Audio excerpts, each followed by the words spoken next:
Observation. What does it mean to watch and observe your thoughts, feelings, and mental images, and mind chattering without division, conflicts, attachment, and identification? In fact, your feelings, thoughts, emotions, and mental images are obtained from your own memory archive, from what your brain have registered and memorized from your own past memories. This is who you are.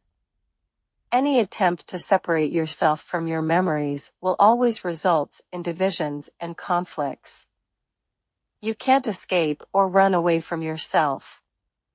Any attempt to hide, reject, hate or deny yourself by any means, whether by forms of pleasure or by forms of pain, will increase this division and conflicts and aggravate the situation.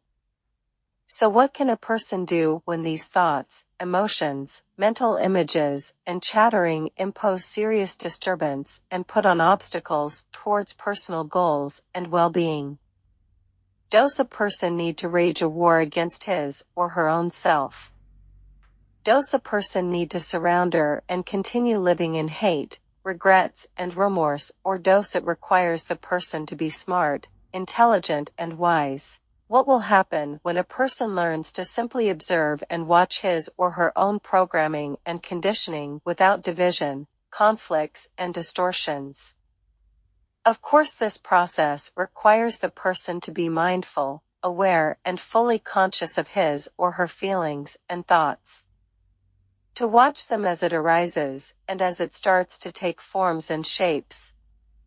The key point in the process of observation is simply to watch those emotions, thoughts, images, mind chattering, and not to react to them, not to entertain them, not to argue with them, not to register them or to replay them back. Simply observe them as they arises, and as they fade away. The moment you take action, whether physically, intellectually, or emotionally, by trying to adjust, correct, reason, or even ignore them, becomes a trap, an endless loop, and an empty circle which will only consume further efforts, time, and resources over and over until nothing is left to consume. Remember, you are dealing with imaginations, illusions, mirage. Your attention is the fuel which sustain their existence. We need to understand that the mind is composed of many layers. Some are deep and others are hidden and unconscious. They need to operate in harmony, synchronization, and coherence. Any attempt to grasp, control, or seize any part at the expense of others will always result in divisions and conflicts. Personal development, mental health, and emotional intelligence is as important as the physical one. People are paying great deal of attention and using many resources to develop their physical well-being. Best sports gym, best quality nutrition, personal hygiene, and expensive tools and materials, while ignoring totally their inner self and leaving it to circumstances, chances, randomness, and to anyone who claims knowledge and authority to program and condition them according to their plans and agendas. Isn't this what people are trying to escape from at first place? To free themselves from all sorts of addictions, attachment, and dependency. When people are learning observation and mindfulness, they are simply developing, enhancing, and helping themselves. This is the next level for personal development. The purpose of this practice is to simply use consciousness and awareness as a tool to keep away from addictions, dependency, attachments, and identifications. To be confident, independent, and free. To deduct available resources and energy to our well-being and the well-being of others. Please note, this is an open discuss and dialogue to investigate and to raise questions and to find out rather than to be told what to do, to be dictated and to be instructed. To follow blindly and to consume anything simply because it has labels and tags on them. So, isn't it wise, smart, and intelligent to adopt habits, to always go to the sources, to question and to investigate? Therefore, In this chapter titled Observation, we are questioning and investigating the standard of measurement, the scales, the labels, and the names which authorities have designated for success, happiness, health, wealth, and well-beings. We have been conditioned and programmed since childhood to imitate and repeat without questioning and investigating, but once we became adults, many questions arises without answer, which effectually drives people towards more confusion and ambiguity. People often left with two choices: to go back to their familiar programming and conditioning, or to explore the unknown and unfamiliar.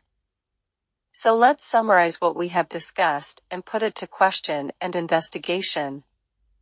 Our feelings, emotions, thoughts, mental images, mind chattering, fears, worries, wishes, and desires are derived from memory archive. From our past experiences. This is who we are, and we can't escape them, but we can learn how to deal with them and how to handle them. Any form of separation and division will always lead to conflicts and distortion. Observation can be a powerful tool to watch feelings and emotions as it arises and as it fades away. This will help to see things as they are and in their original forms and shapes. Once thoughts comes in, it always deviates and drifts the person from the real nature and the true purpose of the things observed. This is like watching a mirage, a shadow, and an illusion. Once a person tries to control, grabs, and manipulate them, he or she will falls for them and deceived by the brain by default react physically to mental images and mind chattering as if they are real and present here and now in the moment. The brain actually think in images, and it can't make difference between real and imagined pictures. Once the brain sees an images, it immediately sends signal to the nervous system to be alert, vigilant, and ready to fight or to flight. This is of course very stressful and exhausting, especially when the enemy is imaginary from past memory archive. So simply observe and watch those feelings, thoughts, and images as it raises without any form of identification, comparison, and attachment.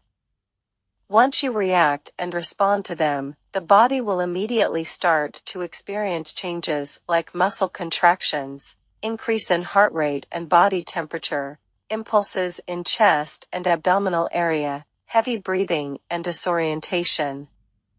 So again, just watch and observe without interaction as it fades away and disappears. Remember, you are the fuel. Your interaction is what sustain and keep those images and emotions going on.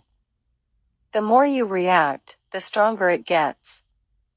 This is called emotional intelligence. In the next chapter, we will discuss and investigate further details about emotional intelligence, how it works, and to apply it as a tool for personal development.